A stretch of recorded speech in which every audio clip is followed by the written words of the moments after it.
but I had no clue that you went from punk rock. I mean, the story was I dropped out of university after 2 terms. I was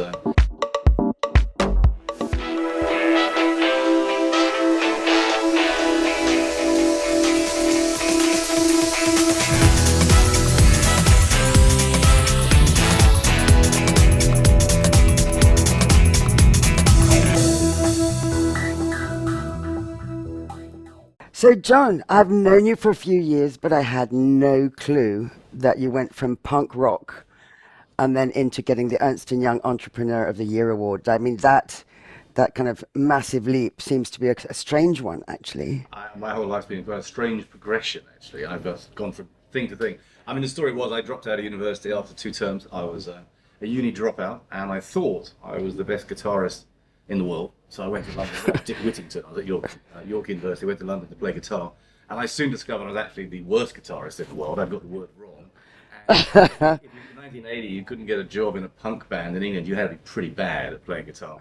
But I drifted onto the other side of the desk, so to speak, and I got involved in management of bands and being an agent. And I ended up going on the road with many bands. And I looked after a lot of bands. Most of them were very unsuccessful, but a few like Banana Rama and Culture Club and Eurythmics did great things. And so I tended to travel the world with bands and lived on the road. And then through a vague sort of twist of fate, my mother was living down in Tenerife, and I ended up going down there and started working for a hotel and timeshare company called Global. And I started off very much at the bottom of the tree. I was a junior salesman, and I loved the business. I loved living in Spain. And over the course of a number of years, I worked my way up, and I eventually became managing director. And I sort of educated myself in business as I did all that.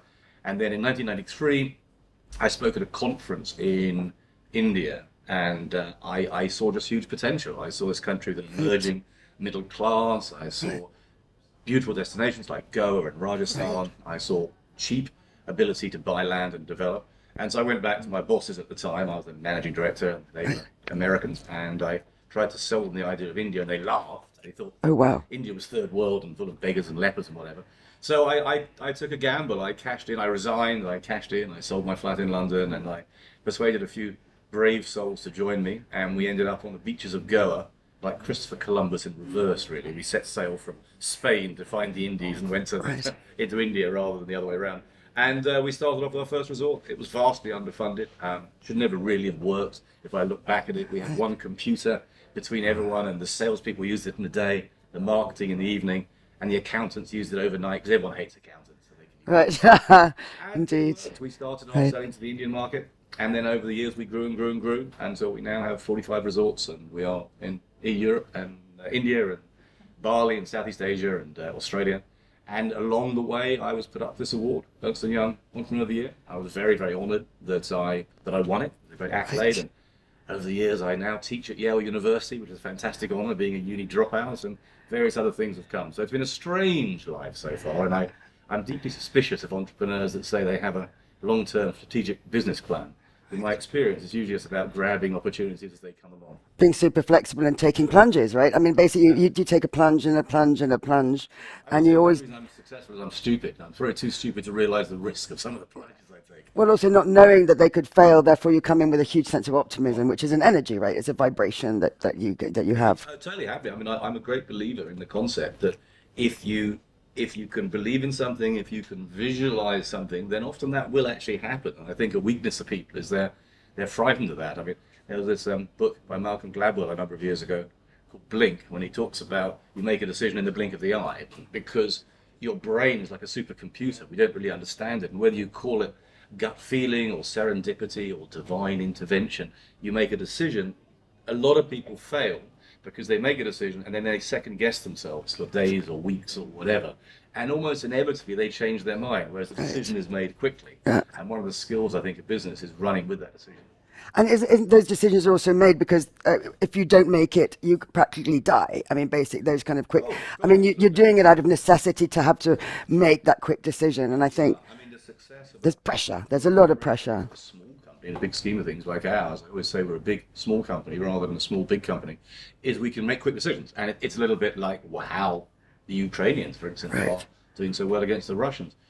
Often it's the David rather than the Goliath that can win, as long as the David moves quickly. Right. Because the Goliath, the Russian army, Right. or it could be the Americans in Afghanistan, or whatever, Yeah, yeah. is relatively slow and inflexible, whereas the guerrillas that can get around that and make quick decisions. And I always compare us to some of the other hospitality giants. As they're like a cruise ship. They're bigger than us, Yeah. but it takes them forever to slow down. We're a speedboat. And turn around. Right. So it's like the Spanish Armada versus the Brits, really. I mean, the small little ships that we used to have. So anyway, so Ukraine, that's a great topic, because I do know that you offered your resort, I think it's in France or Normandy. Yes, that's right. Right, for refugees coming from Ukraine, and that was a very obviously necessary, but also very kind of generous and interesting that you took a very let's say decisive tack on that. I mean, obviously, myself, like all of us, were appalled at the news coverage, and we were also frustrated, to be honest, about some of the response, particularly in England, towards it in the early days, which was very slow and cumbersome. And you saw this exodus of people. I mean, something like 4 million refugees, the biggest since the Second World War. And so literally we sent a manager over to Warsaw. We established, if you like, a base camp.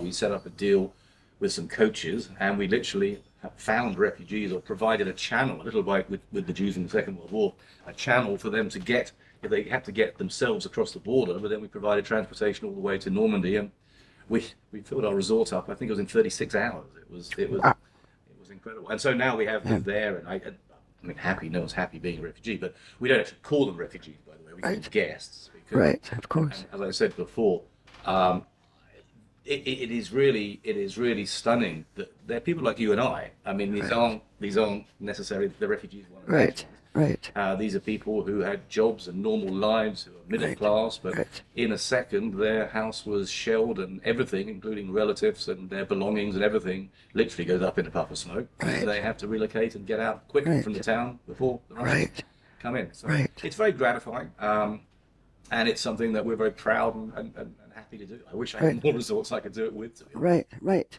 And then from that, actually, we were thinking that from that thing, you're very charitable. I mean, Karma is known as running quite a few charities. Yeah. So if we can just touch on a few of the charities that you're involved in now. Well, absolutely. I mean, philanthropy is very close to my heart. I mean, the whole concept of karma is very much about giving and receiving back. I mean, my Indian friends say that I don't really understand karma because it's far more complex. In a simplistic sense, I believe if you do good things, then the universe does tend to reward you. It's, as I said before, as John Lennon said, you only get the love that you give. And so philanthropy is something that I'm very strong on, my managers are, our members are. As you know, we're a members club, we've got 45,000 member families, and they like a lot what we do. So we believe in, one of the things we're blessed about is by being reasonably successful, that we really can help other people. And so we have a philanthropic department. Here we work with the local orphanage, By Life. We have a school in India, Crystal House. Each year we take one of our resorts in India and we populate it with 200 street kids from Bangalore, and our clients are the people that volunteer to look after them and help. And Beautiful. these are kids who've never seen a train, let alone a beach before. And so there's all sorts of initiatives we do. We work with homeless in London. I'm personally appalled in the first world that you still have people sleeping on the street. I mean, it's just... Yeah, and London and Paris, indeed. Generations all Indeed. Do that, yeah. And so, and I think, I've been blessed with winning many accolades over the year, but I won Philanthropist of the Year a number of years ago, and that's probably my proudest achievement, I think. Right, So, beautiful. and it's, as I said, it rebounds. Many good things come of it. Again, as I was mentioning to you before, the universe kind of thanks us. The lady I've got running our Ukrainian program, it turns out her brother manages all the top Formula One racing drivers, like David Coulthard and Jenson Button, and likes what we're doing so much. He's going to volunteer their services to help us with promotions and PR. So Beautiful. That's a beautiful karmic token. Yeah. It's incredible how often that sort of thing happens when we do something positive. Something positive does tend to come back. And so let's get back to the whole Karma Resorts. You have 45,000 families, right? Karma members. You have 45 resorts, and you've just invested in Carcassonne, I gather. Exactly. Could you give us a bit more about the new property in France? Because you already have another one. Yeah, well, we have several in France. We have two in Normandy, which are now where the Ukrainians are. We have Prévigère, which is down in the hills behind Saint-Tropez, which is an 18-bedroom chateau that used to belong to Laura Ashley and Jean Moreau, the actress before them, which is magnificent. It sits in 200 acres and it's just a beautiful, beautiful place. And we acquired just outside Carcassonne. We call it a chateau. It's not, strictly speaking, it's called a mas in Languedoc rather than a chateau, but it's the same thing. It's a big old, Right, beautiful, beautiful, you yeah. know, about 20 bedrooms, and we're renovating that now, and it'll be open on June the 5th this year. The main chateau, we've just done one floor to begin with, so the ground floor has all the magnificent lounges and bars and restaurants and stuff. And there's 9 rooms on the first floor, and next year we'll renovate the top floor. And in the gardens, we are putting these eco tents. So we've got initially 5, and we'll end up with 20, which are these self-contained, totally off-grid tent structures that don't drain, that work on their own power and their own water supply. Beautiful. And so the gardens will have these. It's a big garden. I say garden. It's More like an estate. yeah, it's about 2 hectares, 20,000 Right. square meters. It's a big chunk of land. And so yeah, just outside town. Carcassonne is an amazing place. I think you've already been there. I have, yes. Luckily. Places. Yeah. And it's also, I think, for our members, it's great because not only has it got great castles and great places to visit, but it's got fantastic food and wine and incredibly good value compared with South France and other parts of France. So yeah, I'm going there next week actually when I get back. And I'm also going to a new resort we've got in Andalusia. I was going to say, I heard Spain was on the cards, Yeah. We acquired a resort in Gaucine. which is an artist village, right? Gaucine, yes, no, I know Gaucine quite well too. I grew up there, right, in Andalusia, so Yeah, I mean, well, as you know, I mean, they're one of the Pueblo Blancos. yeah, stunning, The Costa stunning. del Sol, which I love. I mean, I lived there and worked there many years, and we go every single year to a hotel called the Marbella Club. I've been going there literally. Alfonso Holo's spots, yes. And so the kids have grown up always going there in the May holiday.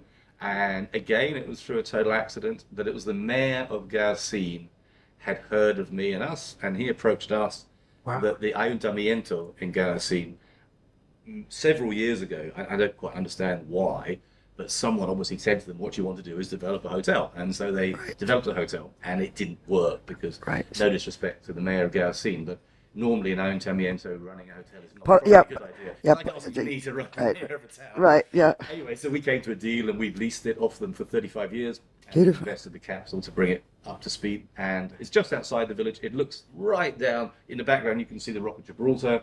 You can see the railway that goes to Ronda on the side that goes up the hill. And that'll end up as about 30 units. And again, we're going to put tents in because it sits next to the state forest. And again, the Ayuntamiento is giving us permission to put tents in the forest. So literally at a bit of path, we get these tents. And also, once again, fabulous food and wine at a reasonable price, right? Ridiculous. Yeah, so gorgeous. I was there recently and I ate out, and I think there was 4 of us, and we drank lots of wine, and I think I gave 50 euros, and the guy gave me 30 euros back. And I said, no, you must have made a mistake. And I checked, and it was 20 euros for Incredible. the house wine. So, yeah. Amazing. And so, talking about wine, Karma has created a few brands of wine, obviously, and sparkling and on, right? Because I love wine, as you know. It's my hobby, my passion. I like to say I collect it. I do, but only because I drink it a lot. But I've got a good wine selection at home, and we create quite a lot of wine. The one I most like is we create a wine in Bordeaux with Lange-Bage, which is obviously the 5th growth Bordeaux wine, and we make our own wine from their vineyards each year. And I personally go down and do it. And it was great last year. It's going to be called the Karma Père et Fille, father and son. So I went down with my 93-year-old dad, and we made the wine together with their winemakers. Oh, how beautiful! Oh my gosh, that's stunning. That's gorgeous, right? That's special. And the logo, the label's got pictures of an artist did a picture of me and my dad, because obviously he will unfortunately pass away one day. So it'd be nice for me and the kids each year to have the father and son wine. And then we also make wine in Beaujolais. We make a very, very good Beaujolais, a Gamay grape, obviously, and we make some white Burgundy from Mâcon, from the south of the Burgundy. We have a Chianti. As you know, we have a resource in Tuscany, Borgo de Collioli, and right next to us is a vineyard that we work with to produce our Karma Chianti.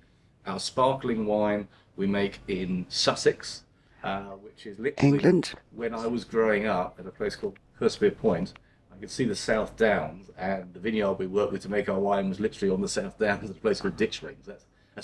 Interesting, amazing. Yeah, we like wine. We're getting involved. We make a gin recently. I don't really drink gin myself, but I mean, that sounds exciting because I think that that's got a huge connection to all Karma resorts. Yeah, yeah. I mean, it's an interesting story because we worked with, I forget the technical term, the mixologist, so to speak, who The blender, yeah, blended, yeah, yeah, yeah, yeah, yeah. that's what it was. The nose. I The imagine nose. And we the nose. created a special blend of 13 aromatics, and each of them coming from one of the areas that we have a resort. And so I think it was lemons that came from, literally from Tuscany, and we had some herbs that came from Crete and mountain herbs. And we created this particular blend, this aromatic, which goes in botanicals. That's the word. Right, yes.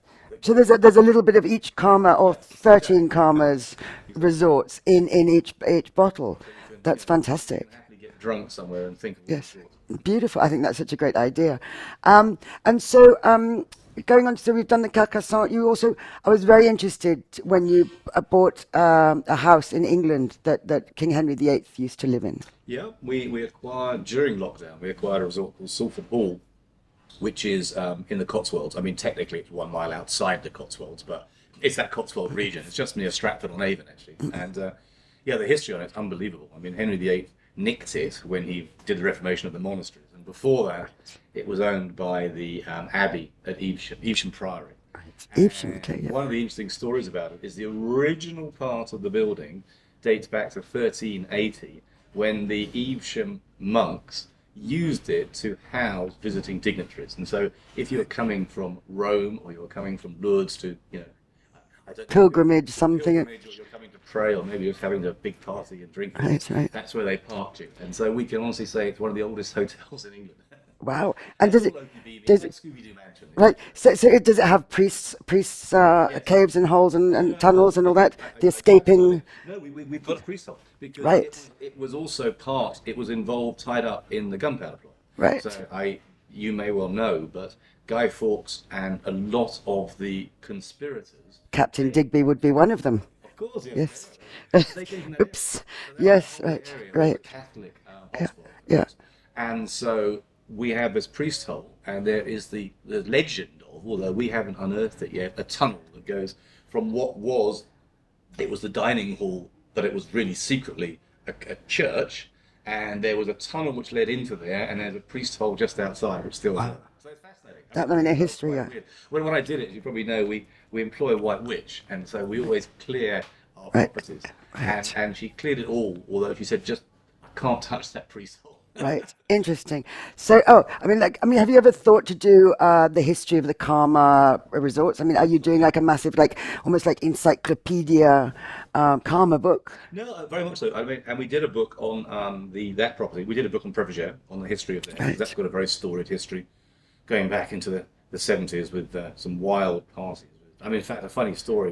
With Previgere, when we did this research for a book, we met a man in the village who knew it in those days. He was a very old French, villager, and he said, "You young people, you think you invent sex and drugs. Compared with the 70s, you're amateurs." Oh, classic. Absolutely. I can imagine the 70s and the glorious 70s. Yeah, but we did the same. I mean, we did it, but we worked with a lady called Sue Hills. You may have seen a TV show, Who Do You Think You Are? And she was one of the founders of that. And many years ago, we did a charity link up again, a charity auction, where we gave away some holidays. And she did the Who Do You Think You Are tour with me and my father on my father's side, and me and my brother on my mother's side. We did the exact same thing for 3 days and went back in history and discovered where we came from. Beautiful. And ever since, she works on all our resorts doing a Right. Who Do You Think You Are, so to speak, of the resort. As in, Beautiful. not only going back on the history of the physical bricks and mortar, but stories connected to it. So, for instance, with Salford Hall, that's how we came across the Guy Fawkes connection, how we came across the old Evesham connection, and there was also a connection with, I forget which king it was, but he was the regent, so he wasn't king yet in 17 something, and he was famous because he used to go and stay there with now he stayed locally, and it was then owned by, it was the Catholic Church, I think it was nuns there, and he was famous for creeping there in the middle of the night with his friend, even though when he was Prince Regent. Interesting. See the nuns. Right, okay, yeah. Go and get blessed. Yeah. Bless your cotton socks. And anyway, so now moving on, because I think I would like to know if you're doing anything with blockchain and Bitcoin. Yes and no. I mean, Are we going to get a Karma coin? we are looking at NFTs. I mean, Right. I don't claim to be an expert. I mean, probably my my 13-year-old son would teach me more about it than whatever. But no, look, it's an area which interests me a lot, and I think there's room for NFTs in our space, and that is definitely an area we're going to be investigating. At the moment, we are quite technologically advanced in many aspects, but that isn't really an area we've got into yet. Right. Watch this space.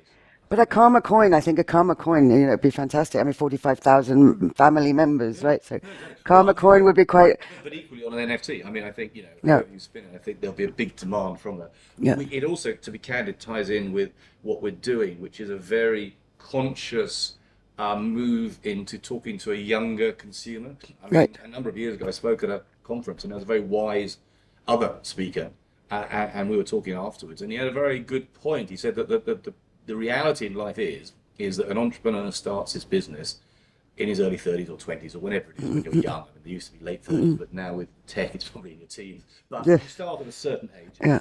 and you surround yourself with people of that age, and the consumer you can talk to is a similar age, because that's the language that you are speaking.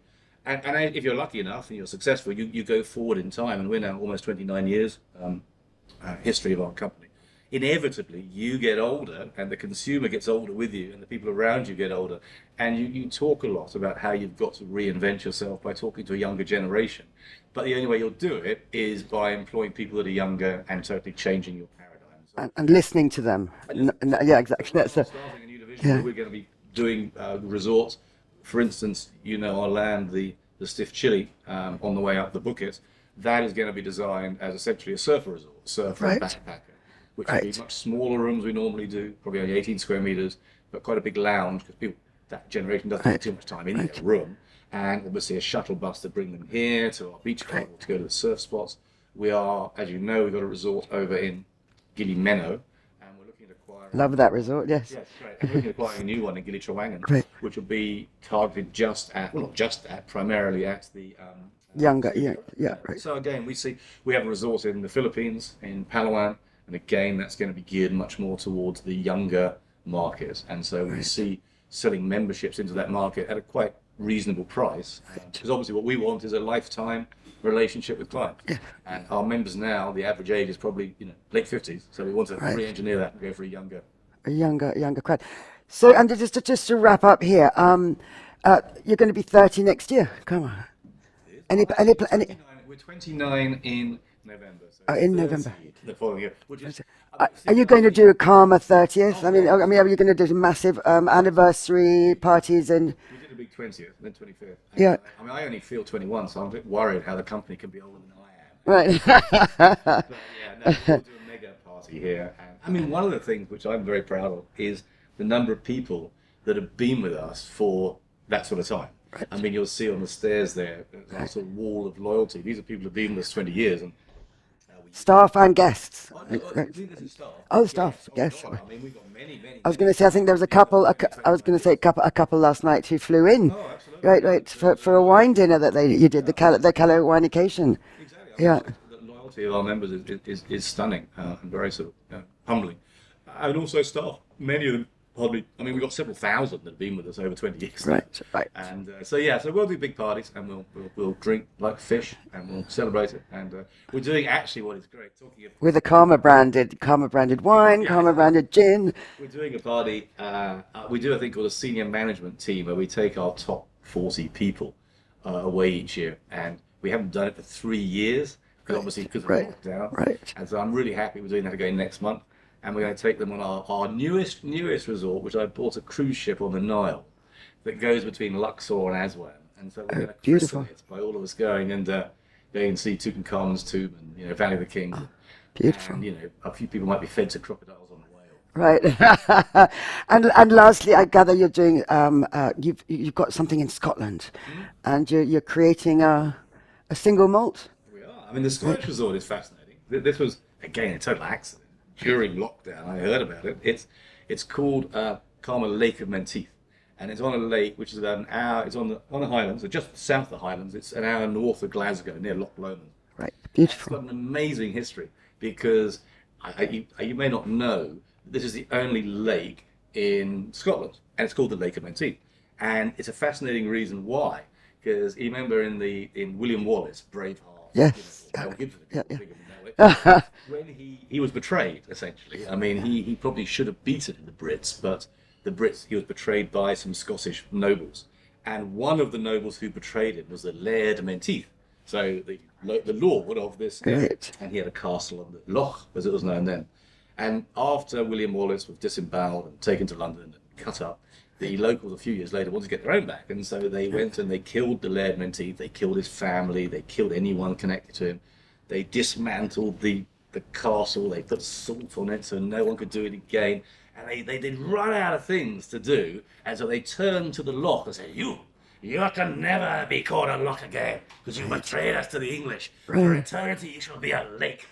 Oh, It's the only lake in Scotland. oh, that's incredible. Right. To be this lake named with an English name. Exactly. And on it, there's the other great thing about it, where our resort is, which is right by the side of it, on the loch, there's an island, and that's where Mary, Queen of Scots, essentially hid for 2 years when she was being chased down.